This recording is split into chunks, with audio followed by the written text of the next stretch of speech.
artisans, commerçants et indépendants de toute branche professionnelle, ne laissez pas détruire les entreprises que vous avez créées par des décisions gouvernementales irresponsables et totalement disproportionnées par rapport à la dangerosité réelle du SARS-CoV-2.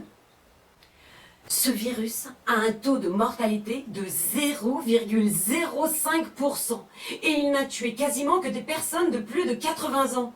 Doit-on pour cela détruire toute notre économie ? Ne serait-il pas plus judicieux d'ouvrir des lits à l'hôpital ? À mon avis, ce serait plus efficace et beaucoup moins coûteux pour l'ensemble de la société. Comme nombre de mes compatriotes, je m'interroge sur les aides que le gouvernement distribue sans compter, sans sembler s'inquiéter de comment nous allons les rembourser. Les banques ne font jamais de cadeaux et il n'y a pas d'argent magique.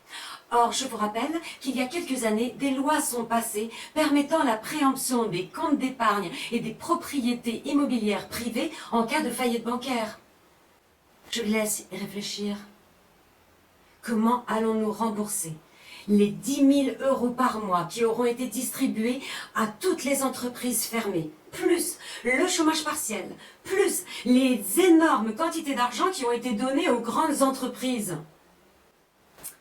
Je m'adresse tout particulièrement aux cafetiers et restaurateurs qui n'ont pas répondu à l'appel du 1er février lancé par le chef Stéphane Thurillon. Vous croyez bien vous en sortir avec ces aides ?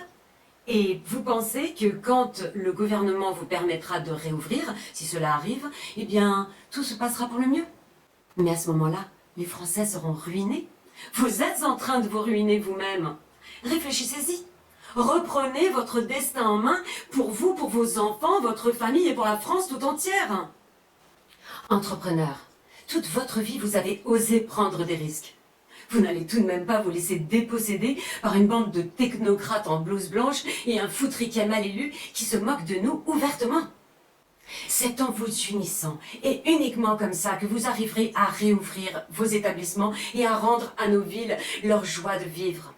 ACID vient d'être créé pour cela, pour vous aider, pour coordonner vos actions.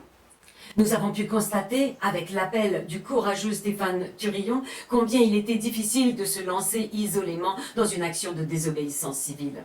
C'est pourquoi nous avons un partenariat avec plusieurs cabinets d'avocats qui prendront votre défense à partir du moment où nous aurons assez d'adhésion pour lancer un mouvement de réouverture simultanée. Rejoignez-nous. En attendant, nous publierons sur notre site des contre-bulletins d'information sanitaire tous les 15 jours afin de vous offrir, ainsi qu'à votre clientèle, une véritable vision sur la situation sanitaire de notre pays. On ne va quand même pas arrêter notre activité chaque année à l'arrivée de la nouvelle grippe, car le Covid-19 n'est tout de même pas la peste ou le choléra.